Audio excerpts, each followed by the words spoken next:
It must have felt like a dream. Wendell Scott, the first black driver in NASCAR's Grand National Division, was racing around Speedway Park in Jacksonville, Florida in first place, laps ahead of any other racer. Scott had broken the sport's color barrier and reached NASCAR's top level.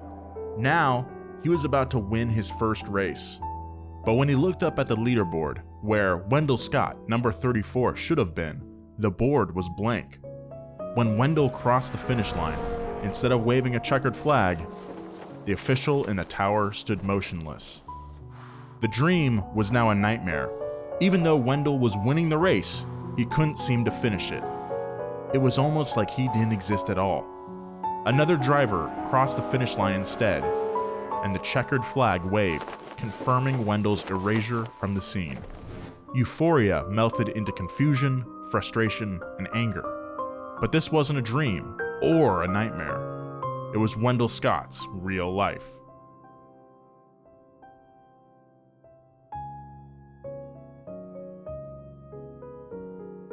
That's dirty, man. That did him dirty.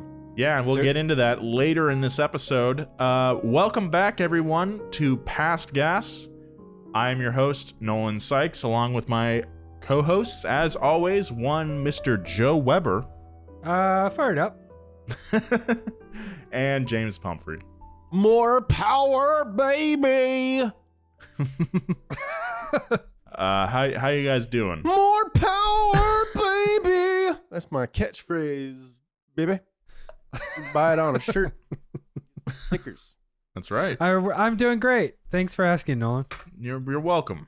It's been a long time since I've talked to you, Joe, so I just had to check in with you and just make sure that nothing drastic has changed within the last 28 minutes.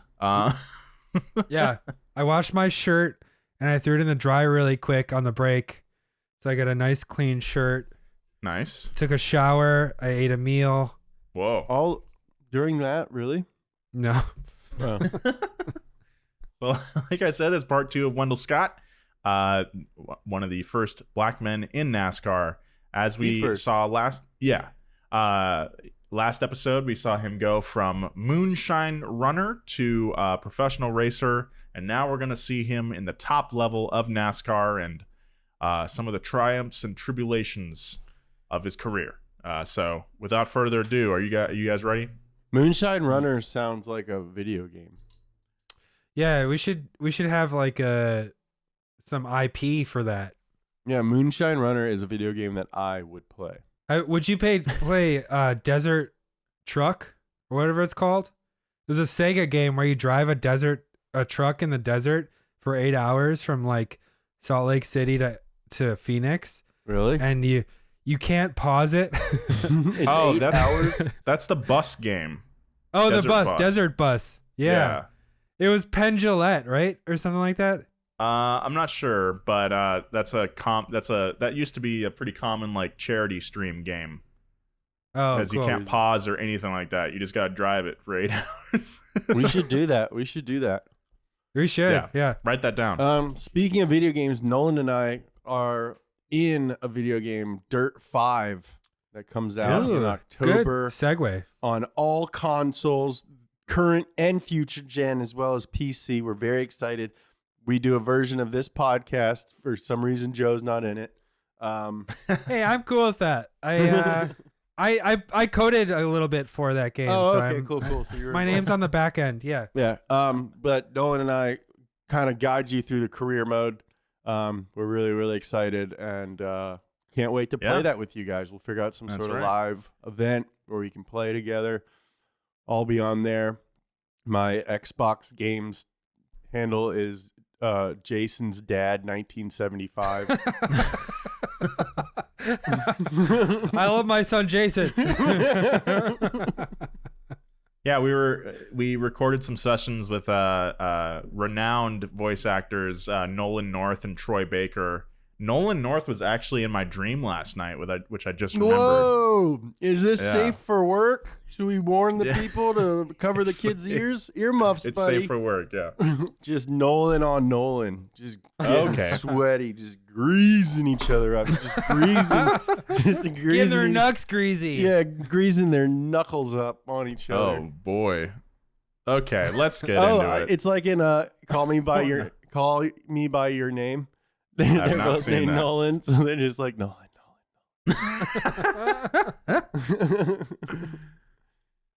All right, I think that's enough. Wendell Scott was nearly 40 years old by the time he made it to the NASCAR Grand National, the top tier of the league that's now known as the Cup Series. In that time, Wendell had gone from serving in World War II as a mechanic to running bootleg moonshine all over Georgia in a souped-up 1940 Ford Coupe to racing stock cars throughout the 1950s. First in a semi-professional league known as the Dixie Circuit, then in the lower divisions of NASCAR. 1961 would be Scott's rookie year in the Grand National. NASCAR at the time was in a state of transition. It was moving away from its humble hillbilly and moonshine running origins, where races were typically on half-mile clay and dirt tracks, and moving increasingly to so-called super speedways in Darlington, Daytona, Charlotte, and Atlanta, with sharply banked corners and seating for thousands of fans. The man behind the push for modernization was Bill France, the powerful businessman who owned NASCAR. It wasn't just the tracks that were changing, the cars were evolving too. In NASCAR's early days, it was common for drivers to race older cars that they had been working on for years, but now, newer models were advancing so rapidly that an older car was simply not competitive. NASCAR had less and less room for working class hobbyists. Now you needed money to compete. In 1947, Jackie Robinson went to bat for the Brooklyn Dodgers, breaking the so-called color barrier in the most American sport of them all, baseball. I would actually argue that oval racing is the most American sport, but that's a discussion for another time. Nah, dude. Baseball was around for 100 years before freaking cars. Didn't it come from other countries though? No, there's if you want to watch Ken Burns' baseball, it's way too long, but it started as like a bastardization of an English game called like Rounds or something. But it's not at all really related to any other sport. Most American sport ever is arm wrestling. Arm racing. Arm racing. Ready, set, go. Oh, tie. Ready, set, go. Oh, tie. There's a lot of shoulder injuries in that sport, huh? Yeah. Most American sport ever is the right to vote. Get out there in November.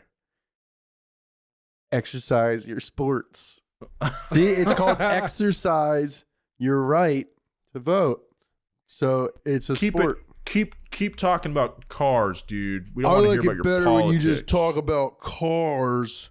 Why don't you just talk about cars so I can watch it for free and shut the fuck up? I come here to escape politics. How dare you? Please, I want everything to be normal. Well, turns out normal is fucked up, man. I want it to be normal for everybody. Shut up and talk about the cars. Just yell at me about the cars. That's our life. That's my Welcome life. to our life. Oh yeah, back in baseball, the crowd that gathered to watch at Ebbets Field was 26,000 strong, with 14,000 of those fans being black. Robinson's debut was headline news all over the world and made him one of the most legendary names in American sports. But unlike Jackie Robinson, Scott's debut in the Grand National received no press at all. Spectators were largely unaware of the history being made. Grudging acceptance was the best that Scott could expect from NASCAR's management, who would prefer that as few of their white, blue-collar fans knew of Wendell's admittance as possible. Wendell's early days in the Grand National got off to a bumpy start. Wendell was racing a used Chevy he'd bought at a discount from a driver named Buck Baker. A month into racing at an event in Columbia, South Carolina, the Chevy literally snapped in half behind the rear axle. On inspecting the frame, Scott saw that he'd been sold a previously sliced in half lemon. It was clear that the frame had split and been hastily patched together before Scott had bought the car. Baker had conveniently admitted this when he sold the car to Scott, and Carfax wasn't a thing back then, so you kind of took people's word for it. It's kind of like when I bought my car and then the kid came by to drop off a door that he had for it. And he was like, oh, yeah, it needs the rear main seal replaced. It's like, oh, cool, man. I mean, like, Nolan was there. I heard it. Looks like we're taking the transmission out of my car in the next couple weeks. So still happens. However, Baker was white. Scott was black. Just like on race day, when white drivers would sometimes run him off track, Scott couldn't retaliate. Instead, he took 2 races off to literally put the pieces of his car back together. The struggle continued as Scott traveled to Charlotte Motor Speedway to try and qualify for his first super speedway race. There, he encountered Norris Friel, the chief of technical inspections for NASCAR. As Scott tried to enter the track to register, Friel flagged him down. Apparently, the physical appearance of Scott's Chevy was not up to NASCAR standards. Curious, Wendell checked the pit area. There were plenty of drivers with cars that looked just as beat up as his. Scott suspected that it was less about his car's appearance than his own. Not for the first time, Wendell spent a race day driving back to Danville dejected. Bullshit, man. So Scott took a break from super speedway events and focused on small track races. As the season went on, he consistently placed in the top 10, building confidence and learning his way around his Grand National car, which was heavier and more powerful than the one he'd been driving in the lower divisions of NASCAR. Encouraged, Wendell decided to give the super speedways another shot. He set his sights on the Southern 500, raced at Darlington. The Southern 500 lived up to its name. The president of the track was Bob Colvin, an avowed segregationalist and fan of the Confederacy.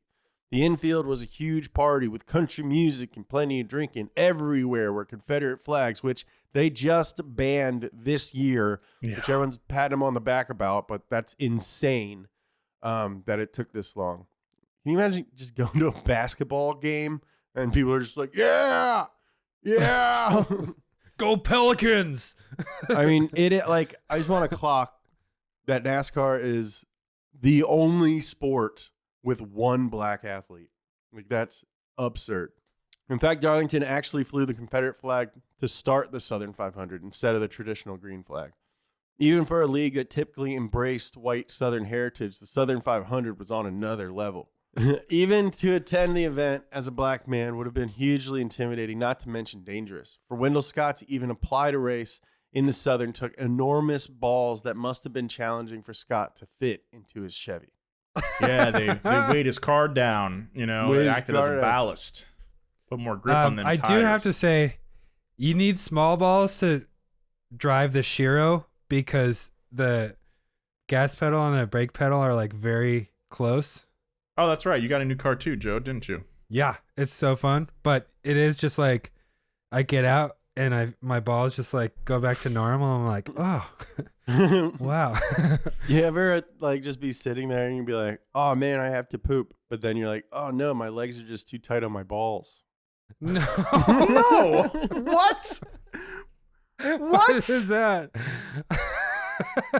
No. Oh, because it's like, yeah, you're driving or something, and you're just like, why am I agitated and my tummy kind of hurts? And it's like, I'm crushing my balls. Oh, I have done that.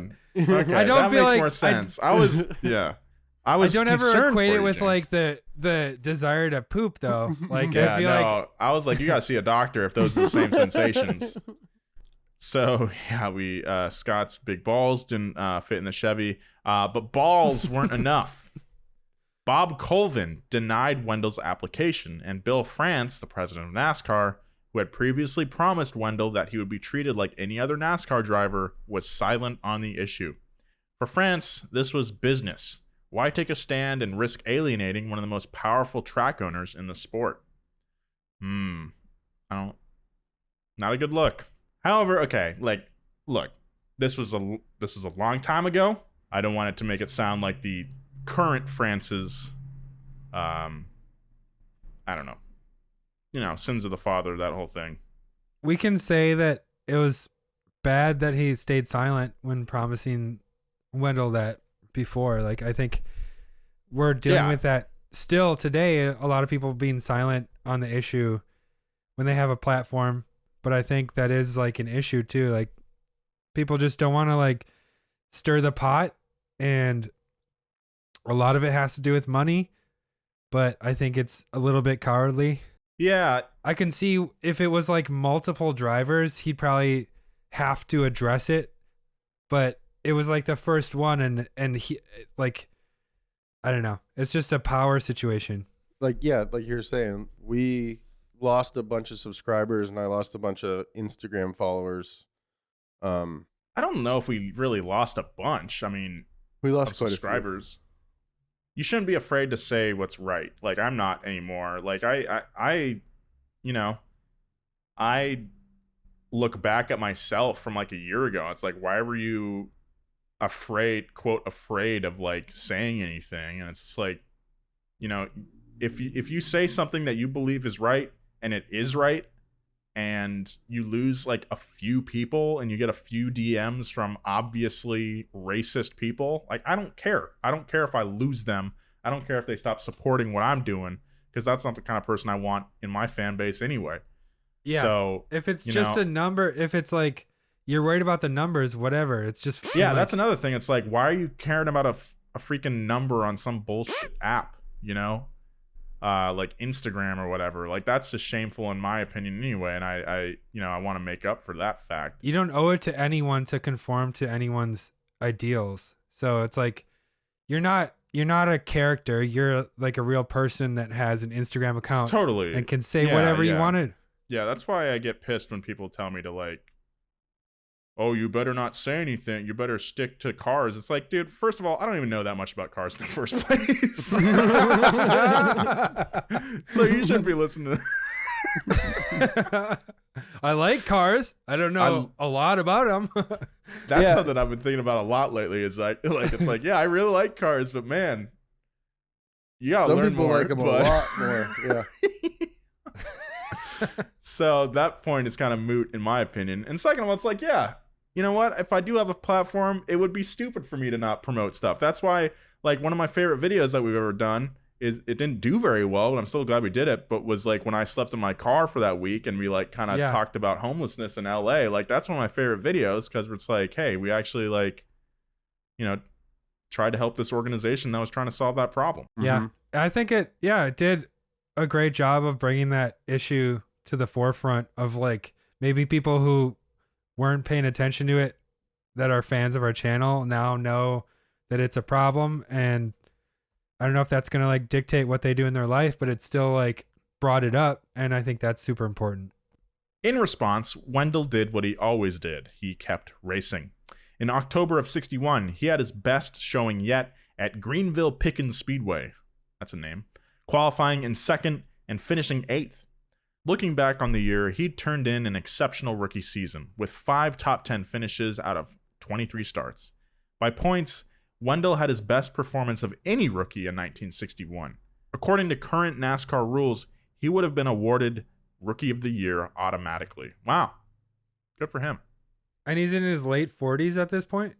He's in his early 40s, yeah. Like, that's great. That's that's crazy too. Yeah. Wasn't Ken Miles like 45 when he won Le Mans or something? Yeah, he was older. I mean, that's just how it was, like, back then. Like, they didn't have like the there weren't like driver development programs or anything like that where kids were starting racing early. Like, this was kind of a middle-aged guy's sport at this time. Back then, the award was given subjectively. It was Bill France's call to make. Instead of Scott, France chose a driver named Woody Wilson for the prize. Wilson, that's a white guy for sure. Wilson had raced only 5 times that season with a single top 10 finish to his name. Explaining his position, France said that he simply saw more potential in Wilson's racing career. If France was telling the truth, he was a bad judge of drivers. Wilson dropped out of NASCAR the next season. Dumb. In a lifetime of unfairness suffered by Wendell, this was a new low. Notably, Jackie Robinson had been awarded Major League Baseball's Rookie of the Year after his debut season 13 years ago in 1948. NASCAR was a much more hostile world than baseball. Woody Wilson was later asked if Wendell Scott deserved to have won instead of him, and Wilson recalled that Scott was, quote, a nice old boy. He stayed in his place. Back in them days, you'd hardly ever see an N-word racing. But he stayed in his place, and everybody accepted him. From a rookie like Wilson all the way up to Bill France, this was the expectation they had of Wendell, that he would know his place, and not challenge the racial hierarchy. In what would become a pattern for his entire career, Wendell's only response was to keep racing. That's just heartbreaking, man. I know, man. 1962 brought changes to NASCAR. It was the first year that car companies openly began sponsoring drivers. The sport was becoming big business. Now, Scott might have been equal to other drivers in skill, and he had a greater mechanical knowledge than perhaps any other driver in NASCAR, but it was getting harder and harder to keep up with the accompanying costs. And without a sponsor, Scott relied on his sons and his friends to pit for him. When they were unavailable, he'd crew for himself, jumping out of his car to change tires and to refuel by himself. That's so badass. Then climbing back in and resuming the race. Not without a sense of humor, Scott painted "Mechanics Me" on the side of his car. If he was going to do it all himself, he was at least going to take credit for it. That's so cool, man. Yeah. That's just so persistent, man. I love it. Going back to Pocono real quick, I just want to say Kevin Harvick won on Saturday. He is 44 years old. Which is kind of cool that people in their, middle-aged drivers can still win, can still be competitive in NASCAR. You know what that means? You know what that means, Nolan? No. I still got a shot. Oh, yeah. True. I still got a shot. Old guy's got a shot. I still got a shot. We'll say if there's any racing series to be an old guy in, I think NASCAR is a good one because you don't need those insane fast twitch muscles that you need for Formula One. You're just kind of, I guess you do need good reaction speed in case there's a crash. You still need to be able to drive, and also you're in a freaking oven for 4 hours. That's another thing. I've started watching a lot more NASCAR. Yeah, but have lately. you ever been in a sauna? Old guys love saunas. Yeah, you ever That seen a is true. sauna? There's old guys with no towels or shorts on. And Always. shame. No shame. I would No love. towel, no shame, no problem.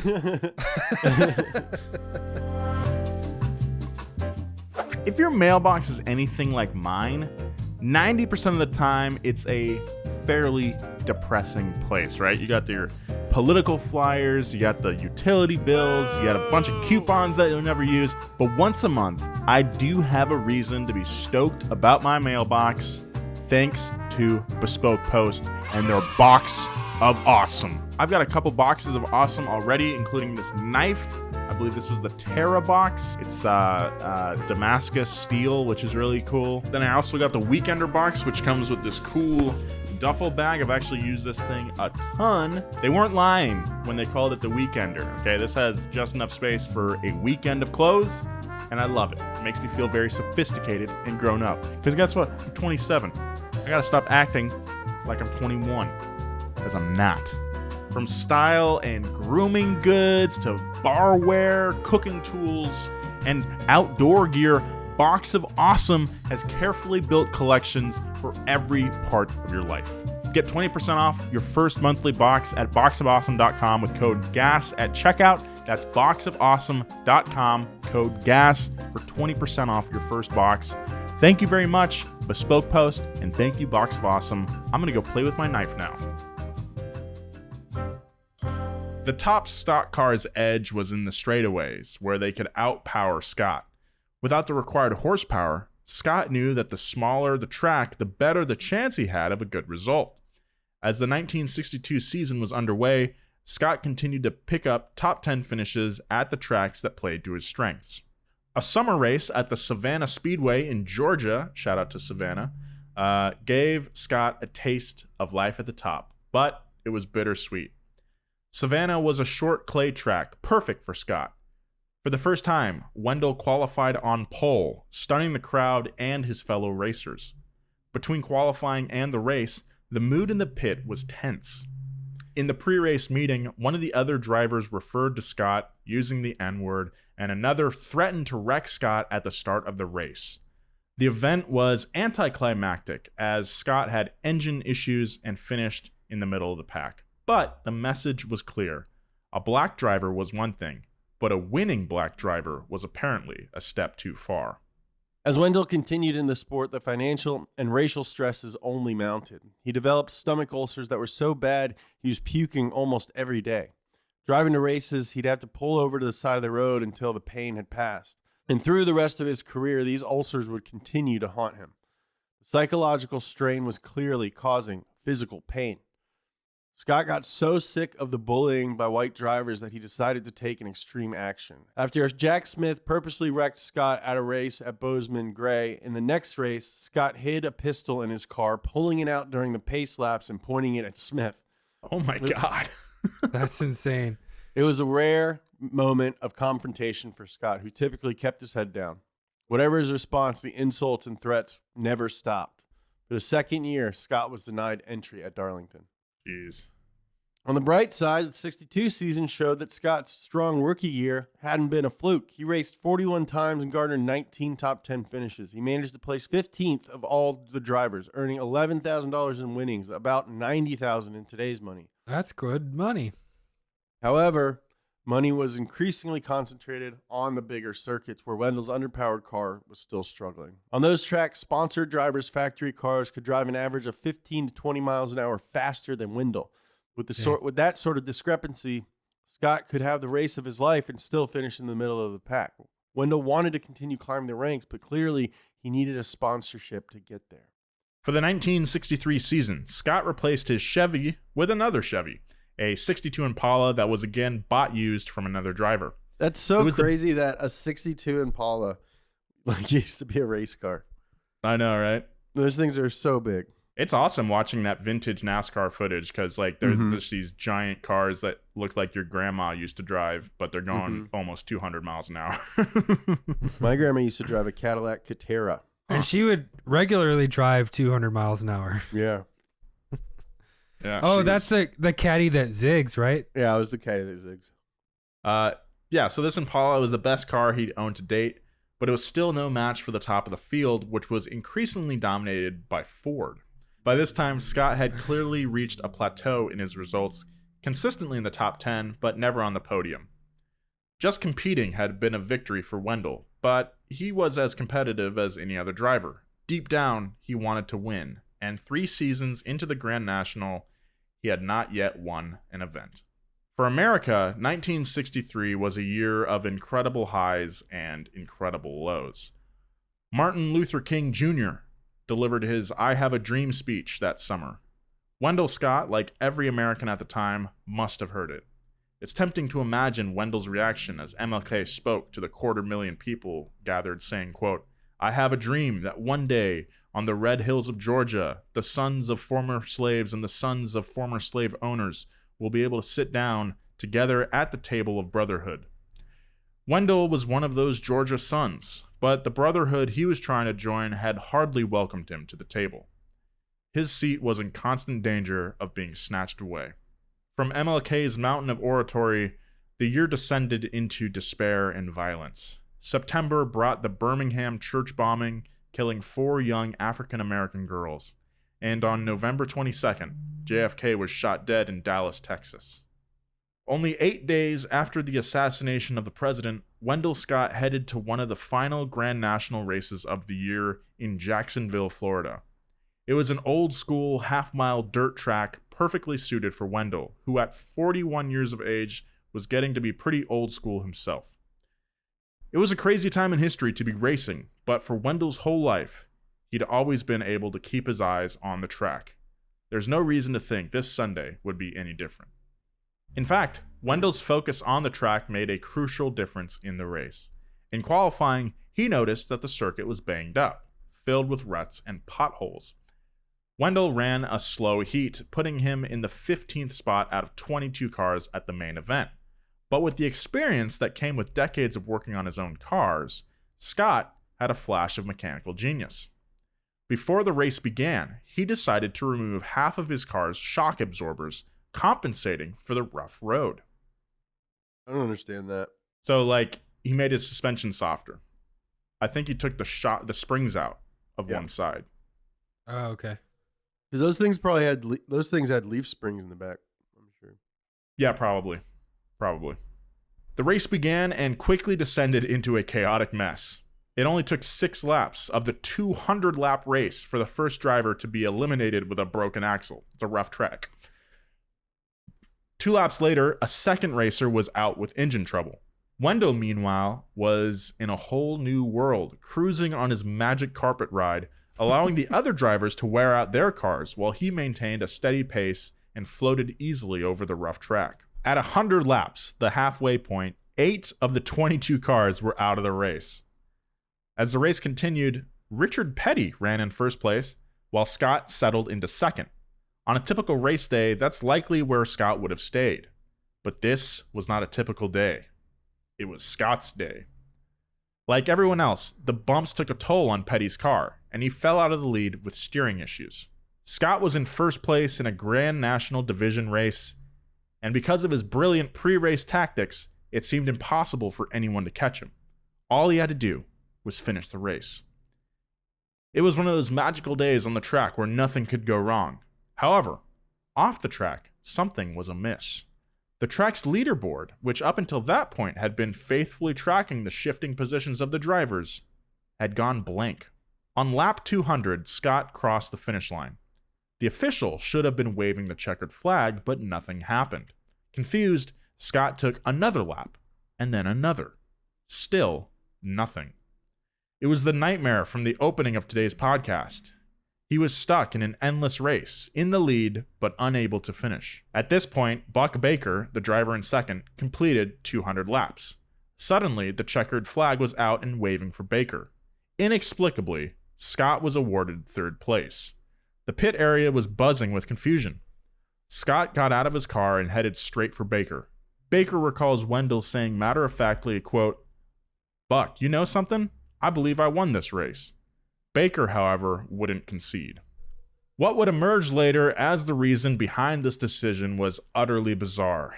In addition to a trophy and prize money, the winner of the race had been promised a kiss from a local beauty queen, a common custom at NASCAR races of the time. The queen, being a white woman, race officials anticipated the scandal that would be caused if a black man were to kiss her. By their logic, to preserve her honor, a black man would not be allowed to win the race. Oh my so God. when Wendell won, they simply pretended it never happened. That's pretty awful. Dumb. Yeah. That's so dumb. Baker wouldn't stand down, but neither would Scott. While Scott appealed to the officials, the beauty queen awarded Baker the trophy and the kiss, and fans left the track. Only hours later did officials admit their so-called error and awarded Wendell the win. Baker had carried off the trophy. The fans were already home. On what should have been Wendell Scott's day of triumph, at the pinnacle of his barrier-breaking NASCAR crusade, he was instead humiliated. Instead of a kiss from a beauty queen, he'd been rewarded with a slap in the face. In Scott's typically understated words, they took all the kick out of it. He had made history, only for that history to be denied and erased. Without a trophy or any sort of press coverage of his victory, it was almost as though it never happened. Unbelievably, NASCAR found a way to make things even worse. Word had gotten back to NASCAR management that Scott was upset about not receiving a trophy, so at the next NASCAR event, held in Savannah, Georgia on December 29th, the officials handed Scott a trophy. It was a cheap block of wood, nothing like the typical Grand National trophy. To this day, Scott's family is convinced that the makeup award was part of a plan to further humiliate Scott. And it didn't stop there. When Scott got back to the pit area to get ready for the race, he noticed that someone had cut his tire. The cut wasn't deep enough to puncture it. The intent was clearly to damage it just enough to fail during the race. All Scott could do was change the tire and keep driving. The next year, Scott had a glimmer of hope when Ned Jarrett, Ford's star driver, met with Lee Iacocca, the vice president of Ford under Henry Ford II. Iacocca at 38 was younger than Wendell, but even in his 30s was already one of the most powerful men in the automotive industry. Jarrett passionately made the case for Iacocca that Ford should sponsor Wendell. Not only was Scott a talented racer who deserved the sponsorship, Jarrett argued that it was also good business. Black people bought cars just like white people, and Wendell could appeal to the market. Iacocca passed over the opportunity. In his eyes, the risk was not worth the reward. Scott was still not allowed to race at Darlington, and by sponsoring him, Ford would have to pick a side between their driver and NASCAR when inevitable conflicts arose. As a consolation, Ford quietly gifted Scott a car, but it was nothing close to what their sponsor drivers were working with. It was a 1960 model that had been redone with a 63 body. Still, for the 64 season, It was the best option that Scott had. He took the car and did his best to get it into top shape. He was now in a weird gray area between being independent and having a sponsor, but without any public support, it definitely felt closer to flying solo.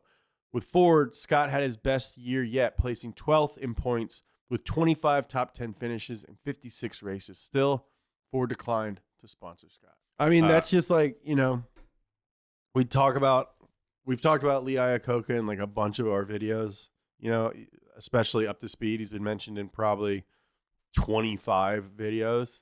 Mm-hmm. And, you know, he's like the father of the Mustang and stuff. And like, in no way do we think of him being like part of, you know, this like as a racist at all. But I think it just points out that it's like, you don't have to call someone the N-word to be part of a racist system. You just have to be part of the racist system. Yeah, he's complicit. And like, I know a lot of people would be like, well, no, they gave him a car. It's like, that's not the point. Like, just to be like on an equal level with his white counterparts, he has to be so much better and so much, and it's just bullshit. Well, I mean, I don't think I would consider any of the four of us to be racist, but we do benefit from racism and racist systems, and we have. So, yeah.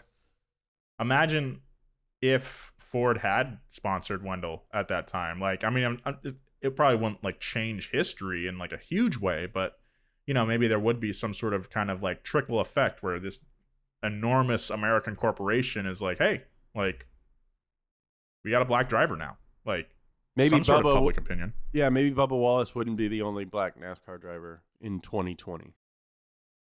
Yeah, that's a fair point. Outside of NASCAR, there was finally real progress happening in the United States.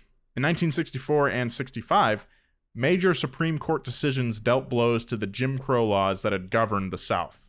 The civil rights movement was daily national news, and just like today, opinions about minority rights and the treatment of black Americans was starting to shift.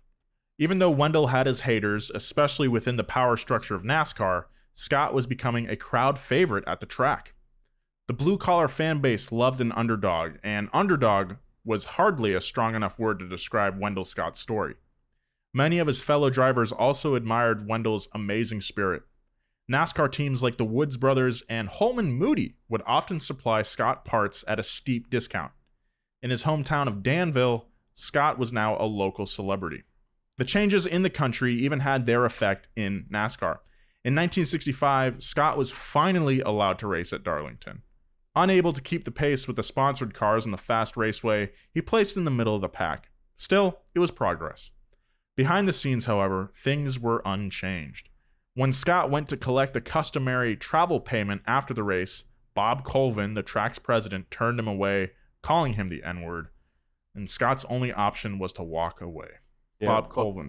By 1966, Scott was 45 years old. He'd been racing for 14 years. And if you added his moonshine career, he'd been driving fast for a living for over 2 decades. His age had not escaped the notice of Ford, who decided that it presented a convenient excuse. In a letter addressed to one of Scott's friends who'd been pushing Ford to sponsor Scott, Ford explained that they decided not to sponsor anyone over 40. Scott's dream of sponsorship was over for good. Despite the setback, 1966 was a peak year for Wendell. He placed 6th in the standings behind only David Pearson. That's so whack. Like, even nowadays, like Nolan, you pointed out, there's drivers racing that are well over 40. Yeah. They got sponsors. That's right. He placed behind David Pearson, James Hilton, Richard Petty, Henley Gray, and Paul Goldsmith. He was helped by the fact that Ford had decided to boycott NASCAR because of disputes over car regulations. Scott had performed with his usual consistency, although he didn't win any races, unfortunately. In fact, his 1963 win at Jacksonville would prove to be Scott's only win in the Grand National out of his 495 career starts. But despite his lack of wins, Scott had 147 top 10s, finishing top 10 30% of his starts. That's like pretty consistent. Mm-hmm. Yeah. That's good. For the rest of the 60s, Scott stayed in the top 10 for overall standings every year. Yeah, this guy really deserved a sponsorship. That's good.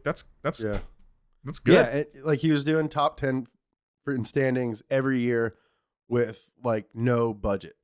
Yeah, that's even more impressive. If he had like been given a good car, he probably would have been winning a whole lot more. Yeah.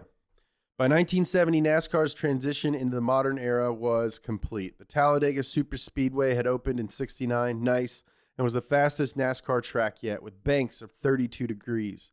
Races were now being aired on national television, with ABC doubling its annual coverage to 10 races in 1970. 1970 was also the last season when NASCAR would include dirt races on its schedule, Scott's greatest strength. Scott was 50, but he kept racing. Racism couldn't make him quit, and neither could age. However, despite his determination, he couldn't quite keep up with the times. In 1972, the Grand National was renamed the Winston Cup Series, with R.J. Reynolds Tobacco now NASCAR's main sponsor. The dirt track races that Scott preferred were relegated to what now is called the Grand National East Division.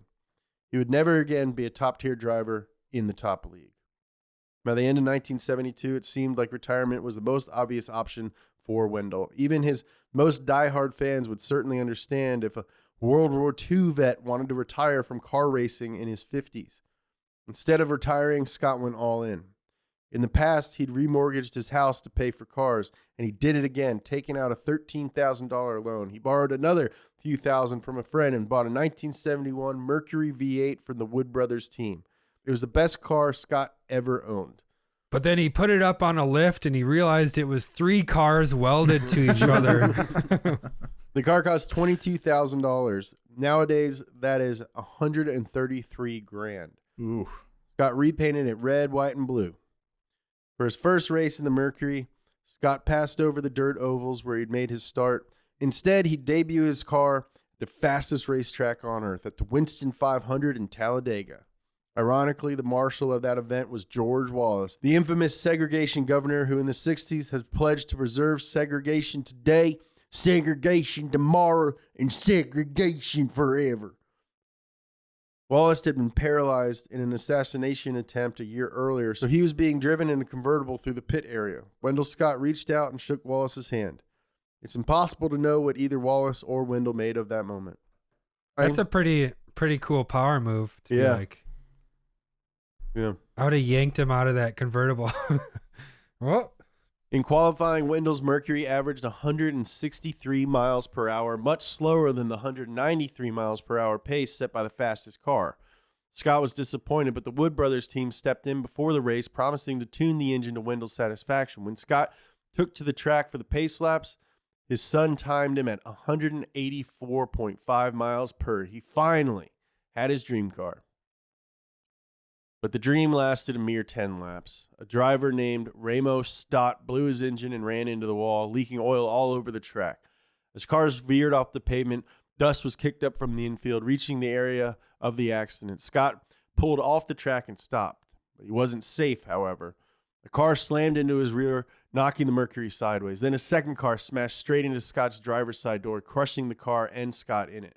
From the pit, Scott's son, Wendell Jr., ran to his father's wreck, not knowing what he would find. Wendell Sr. was alive, but just barely. His left leg was broken in 7 places. His ribs and pelvis were broken. He had a horrific gash on his left arm. In the words of Wendell Jr., it was like someone had taken a spray gun and sprayed his whole body in red. He could see a bone amidst the blood. Jeez. Scott was taken to the hospital and stabilized. He was alive and conscious, and it was a miracle. Meanwhile, back at the track, Bill France surveyed the damage to many wrecked cars. He had a check written out to each driver for thousands of dollars to pay for repairs. Scott was the only driver in the hospital, and France never cut him a check for his car, literally adding insult to injury. yeah. Good Lord, dude. This is in the 70s, by the way. Yeah. In Danville, fans and friends raised money for Wendell's recovery. Richard Petty sent Scott $500, the only NASCAR driver Petty. to do so. Yeah. Wendell would spend the next 32 days in the hospital recovering. Bill France finally sent Scott a check for $1,500, along with a photo of Scott shaking hands with George Wallace from Talladega. The note read in its entirety, quote, "Thought you would like to have enclosed a picture taken at the race at Talladega on May 6th. Hope you are about well. The bizarre gift and sentiment perfectly sums up France's approach to Scott in the 2 decades the driver had spent in his league. It was the most hostile version of support that the NASCAR owner could offer. Yeah, it's pretty bizarre. Hey, here's a picture of you with George Wallace. Scott's Mercury was towed up from Alabama back to Danville, Virginia, where it sat rusting in the weeds behind Wendell's shop. Wendell, now deep in debt and still recovering from his injuries, worked full-time in his garage next to the red, white, and blue car that represented his last horrifically brief comeback attempt. As time went on, the car rusted and faded into the thick Georgia foliage. What could have gone through Wendell's mind when he glimpsed the car through the weeds? Reflecting later on the crash, Scott would say that, quote, "It wasn't the worst day. It was the best day I ever had. I could have been killed. Like I always do in times of trouble, I called on the Lord, and he came through just like he always does." Wendell Scott raced 3 more times in 1973. At some point, heroic bravery blurs into painful denial, and at this point, the people around Scott must have been concerned. Instead of officially announcing his retirement, Scott simply stopped racing. If Wendell Scott's career gives you mixed emotions, that's totally understandable. To summarize, Wendell was without a doubt an American hero. He served his country in World War II. He ran moonshine in Jim Crow, Georgia to give himself and his family a shot at a better life. He raced at the highest level of his sport in a time where every track was hostile territory to a man of his skin color. Without a sponsorship or a professional pit crew, he finished in the top 10 of the Grand National multiple times. In a time when our country is debating statues, here's a man who clearly deserves one. I agree with that. Yeah. In his time, Wendell got none of the recognition he deserved. He was the Rookie of the Year who didn't win Rookie of the Year. He won a race they refused to wave a checkered flag. Instead of a trophy, they gave him a wooden block. Ford declined to take a chance on him. He was turned away from racetracks, gas stations, and restaurants. On days when he could get on the track, other drivers would often force him off anyway. An underdog story requires 3 parts. The first part is difficult circumstances. Wendell's were countless. The second requirement is the underdog, a hero who can rise to the challenge. Wendell did just that over and over again. The third requirement is that the underdog wins. Even when Wendell did win, NASCAR found a way to take it away from him. His battle was much deeper and more complicated than an underdog story. It was a story of limitless willpower and persistence pitted against an entire culture of racism.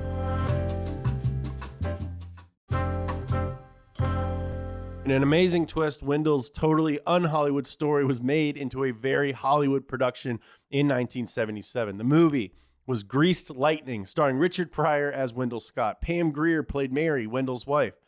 The world of Greased Lightning was nothing like reality. It ended with Wendell winning the Grand National as well as the hearts and minds of those around him. The ultimate irony is that Wendell was promised royalties from the movie, but with typical Hollywood accounting, Warner Brothers recorded the movie as a net financial loss, even though it had performed well in theaters. Scott would receive no profits. For the real-life Wendell Scott, even Greased Lightning didn't have a happy ending. As time went on, Scott would finally start to receive the recognition he deserved. In 1972, the Black American Racers Association was formed with Wendell as their honorary chairman in order to promote auto racing in the black community. In 2000, Scott was inducted into the Virginia Sports Hall of Fame. And most notably in 2015, Scott was inducted into the NASCAR Hall of Fame. Unfortunately, he was not around to be there. Scott died in 1990 from cancer at the age of 69. All Wendell Scott ever wanted was a car and a dirt track to race it on. Simple desires that, because of the time and place he was born into, became incredibly complicated. The challenges in his path were endless and endlessly unfair. Still, the son of Red Hills, Georgia, kept racing, searching for his place at the table. The road he was headed down was the same one we're on today. Deep down, Wendell Scott knew something we're all still learning. If you want to win, first you have to be equal. There's a story of Wendell Scott. Pretty powerful stuff. Yeah, man. I think this is one of my favorite series that we've done on the show so far. Yeah, for sure. You know, I'm not very well versed on NASCAR history. I'm like, for the longest time, I mean, I watch F1 all the time. I love F1, but I haven't really watched a lot of NASCAR. But now I'm watching it more. I'm getting up to speed on all the characters, getting their backstories and stuff. Hey, that's the show. But you know, I mean, I'll admit I wasn't aware of Wendell Scott until pretty recently, and I'm really glad that we're telling this story because it's really good and you know, very inspirational. It's crazy to see the parallels of what Bubba's going through today. Like, it's nothing has changed at all. Like, NASCAR is like kind of supporting him now, but it's still the same BS that he has to go through. They're definitely making a lot of necessary changes that should have been done a long time ago, I think. But it's super disheartening, but also like inspiring that he had this drive in him and this like insane willpower. And he seems like he wasn't going to let anyone get in his way. You know, I think NASCAR is doing a lot of like kind of too little too late kind of stuff, a lot of like posturing and some gestures. But the fact is that, you know, Bubba is under this like incredible pressure right now to be the single black representative of an entire sport, you know, and like, he's the only one who has a Black Lives Matter car. He's the only one who's wearing a shirt that says, I can't breathe. And he's the only one who, you know, is getting pushed by the rest of the drivers in his car. You know, the fact that he is the only black kid who, you know, Jesse Iwuji is a friend of ours and a friend of the channel. He's in the truck series. You know, the fact that there aren't a ton of little black kids looking at race car drivers being like, oh, that's what I want to do, is a problem. And I think that's the problem that NASCAR needs to address. Yeah, it's not something that like a Twitter post or, you know, like banning. It's a good thing that they're banning the Confederate flag. It's like a step in the right direction. It's also 2020. But if you presented that opportunity to kids, you're gonna have a new wave of fans. Like, it's good business to do this. And I do think that, you know, like we say it all the time, like you have to be a rich kid to race. And like your parents basically have to be into it. Where, you know, with a lot of other sports, you don't really need a lot of stuff, and you don't need to be, you know, you don't need to grow up around people who are willing to, you know, devote all their time and knowledge to like you pursuing a thing like as a kid.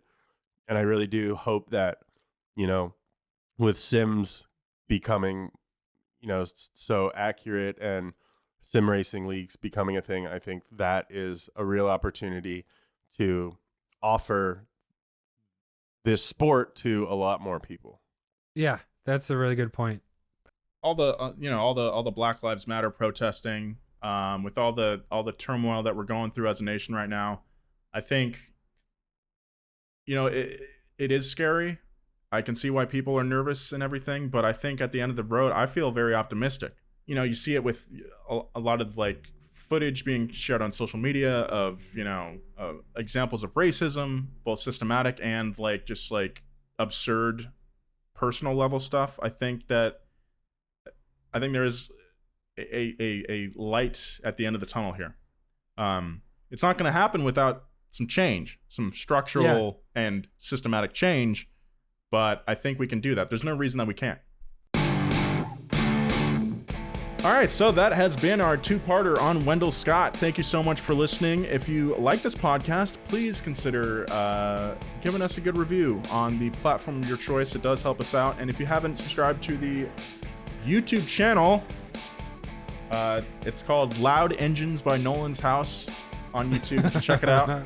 It's a great channel. No, we got Donut Podcasts is where you can find the video version of this podcast if you prefer to watch it. And our main channel, Donut Media. A very cool Mustang just drove by the way. Yeah, Donut Media. Check us out if you haven't already. If for some reason you listen to podcasts and don't watch our videos, consider, maybe check them out. You can find us on social media as well at Donut Media. You can follow us on Twitter and Instagram at Joe G. Weber. Fired up. At James Pumphrey. More power, baby! And myself at Nolan J. Sykes. Yeah, it's been a fun one. I don't know about fun. Yeah. I don't know about fun. It's been an enlightening one. It was an awesome story. Really, I mean, really cool, dude. Yeah. Fired up for Wendell. Yeah, fired up for Wendell. All right. All right. Be kind. I love you.